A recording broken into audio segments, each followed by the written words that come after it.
When Jim Carrey walks into a small restaurant in Venice Beach and the owner says, "I don't serve celebrities," nobody knows what's about to happen. Nobody knows about the property deed folded in Jim's pocket. Nobody knows about the blue bowl. Nobody knows about 1978.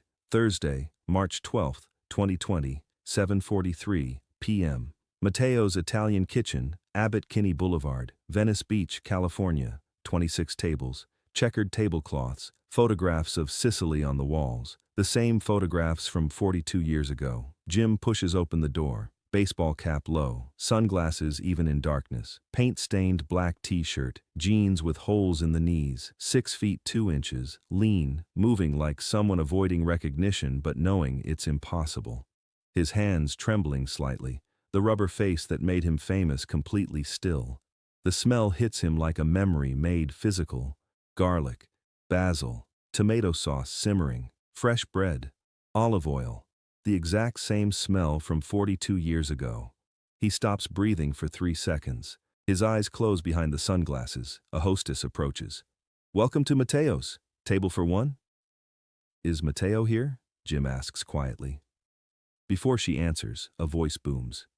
"Hold on." Mateo Russo, 58 years old, gray hair, white apron with sauce stains, arms crossed. "You," Mateo says, pointing. "I know you. Jim Carrey, the movie star." The restaurant goes quiet. Phones coming out, recording, whispers spreading like fire. Is that Jim Carrey? Oh my God. Is he getting kicked out? A teenage girl at table 3 has her phone up. TikTok recording. The couple by the window, frozen mid-bite. An elderly man shakes his head in disbelief. "Let me tell you something," Mateo says, his voice loud enough for everyone. "I don't serve celebrities here. This is a family restaurant, real people, not Hollywood phonies. You people come in expecting special treatment, free meals, photos for Instagram. Do you know who I am? Well, I don't care who you are, not in my father's restaurant." The hostess looks like she wants to disappear. A waiter drops a fork. The sound echoes. "Your father's restaurant," Jim repeats quietly. "That's right. My father built this place 42 years ago. Real food, real people, no celebrities. Please leave." Jim stands silent, the manic energy from his movies completely gone. He looks tired, sad. He turns toward the door, then stops. "What was your father's name?" "Antonio. Antonio Russo. Why?" Jim turns back, takes off his sunglasses, eyes wet.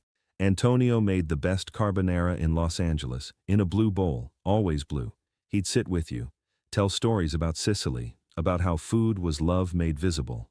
Silence, everyone watching. "How do you know that?" Mateo asks. "Because I ate here, many times, starting in 1978. Music. Jim was 17. His family lived in a VW van. His father, Percy Carey, had lost his accounting job 6 months earlier. They'd been evicted. Everything they owned fit in that van. His mother, Kathleen, was in constant pain, prescription pills in a paper bag. His younger sister crying herself to sleep most nights. Jim was working as a janitor, Titan Wheels factory, 8-hour shifts after dropping out of high school, cleaning toilets, mopping floors, $20 a night, his hands raw from chemicals, his back aching at 17 years old.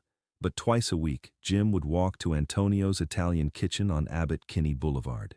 Not to eat, to watch through the window. Watching families laugh over pasta, watching people who had homes, who had tables, who had normal lives. One night, Antonio came outside to smoke. Gray hair, kind eyes, permanent flour dust on his apron. "You hungry, kid?" "No, sir." Jim's stomach was screaming. He'd eaten 1 meal in 2 days. "Liar." Antonio smiled. Not cruel, just honest. "Come inside. I don't have money." "Did I ask for money?" Antonio fed him carbonara that night, in a blue bowl. The pasta was perfect. The sauce rich. The first real meal Jim had eaten in weeks. He tried not to cry while eating. Failed. Antonio sat across from him, didn't say anything, just let Jim eat, let him be human for 20 minutes. "Where do you live?" Antonio finally asked. "Sort of nearby." "That means no." Antonio studied Jim's face. The face that could already transform into anything. "Where do you live?" Jim looked down. "In a van, with my family." Antonio didn't flinch, didn't pity, just nodded once. What's your name? Jim. Jim Carrey. Italian? Canadian. Irish. Antonio smiled. Close enough. Come back tomorrow night, Jim. After closing, I'll have work for you. Jim came back. Antonio gave him dishes to wash, floors to mop, $20 cash at the end of the night, and always, a meal before he left. Blue Bowl, carbonara.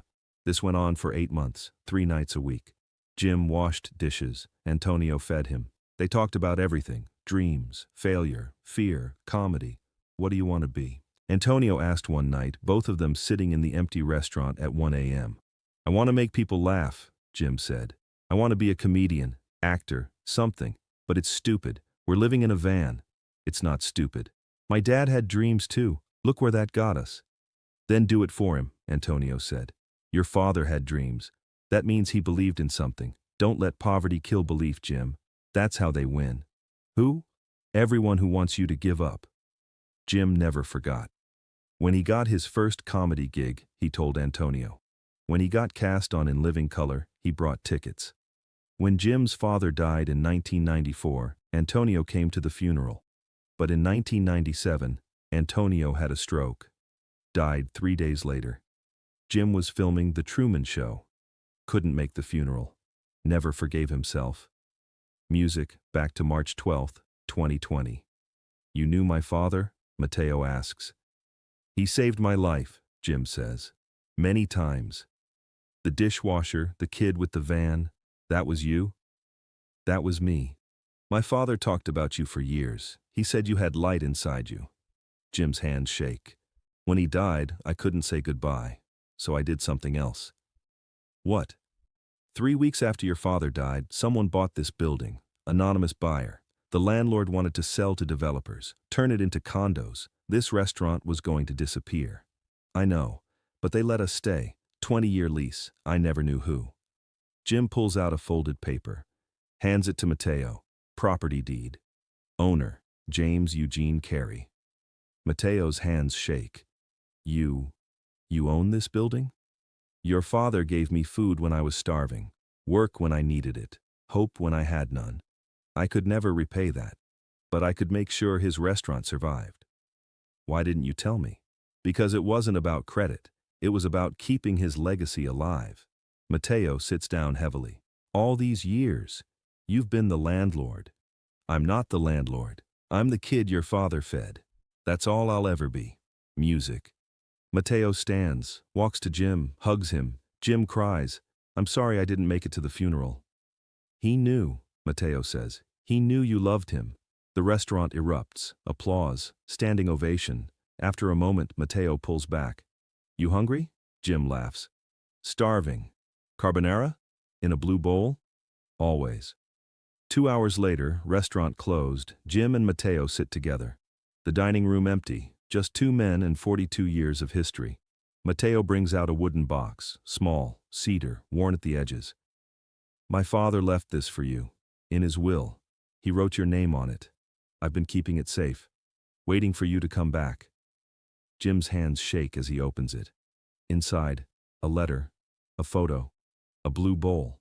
The photo shows Jim at 17, standing in the restaurant kitchen, skinny, exhausted, but smiling.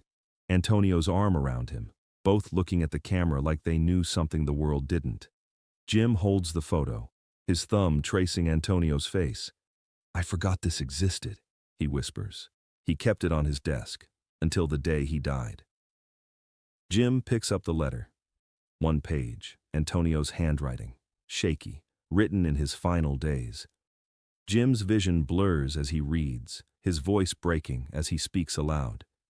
Jim, you are going to be something. I know this. Everyone who meets you knows this. But please remember, fame is easy, kindness is hard.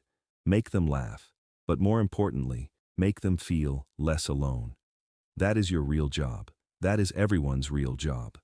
The world will try to make you forget the van, the dishes, the hunger. Don't forget, that boy washing my dishes is the real you, not the character you will play. I am proud to have known him. I am proud to have fed him. Antonio.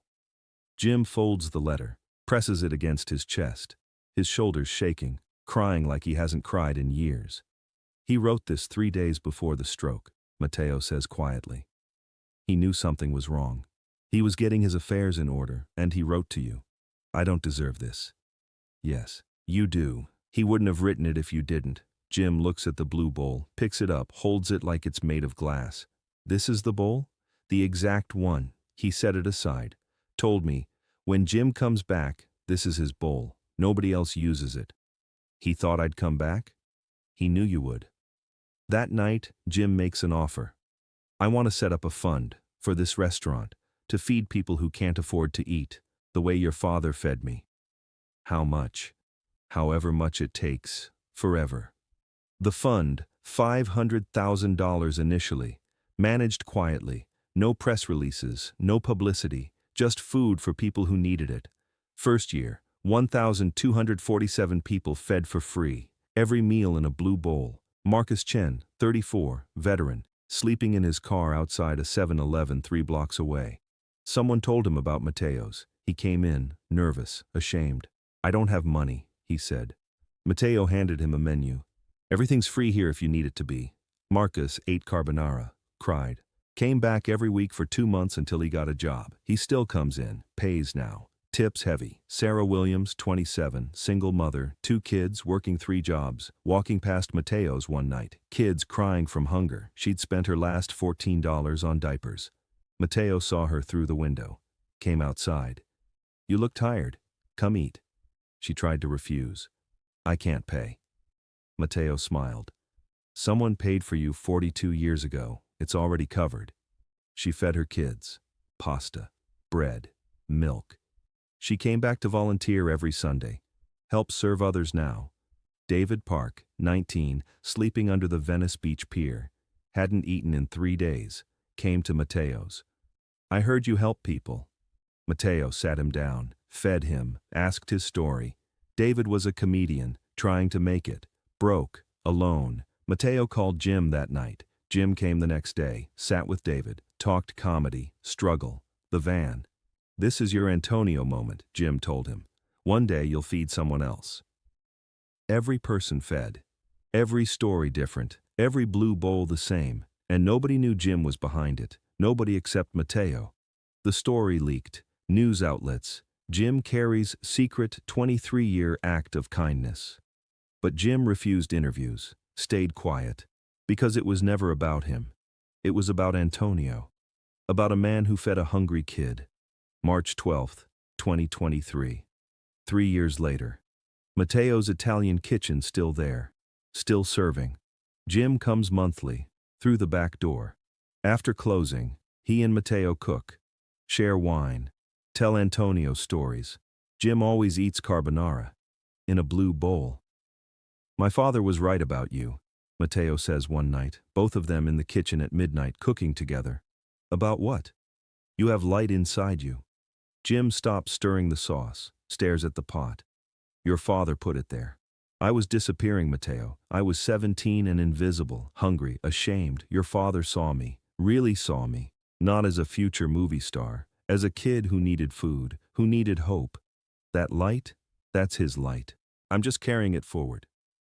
That's what we're supposed to do, Mateo says. Carry each other's light. Jim nods. I spent years chasing fame, thinking if I got famous enough, rich enough, successful enough, I'd matter.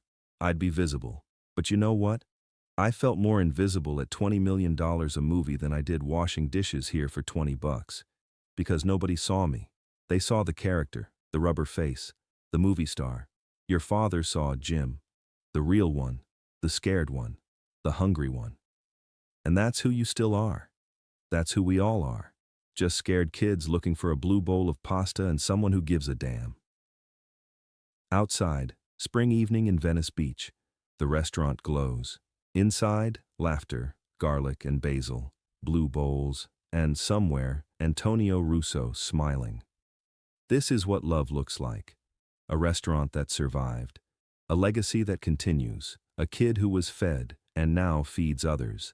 That is the story of how a $5 bowl of pasta changed everything. Before you go, drop a comment and tell us where you're watching from. We read everyone. If this moved you, hit that like button. Share this with someone who needs to remember that one act of kindness can echo for 42 years. Click the next video to see what Jim did when someone tried to humiliate him in public.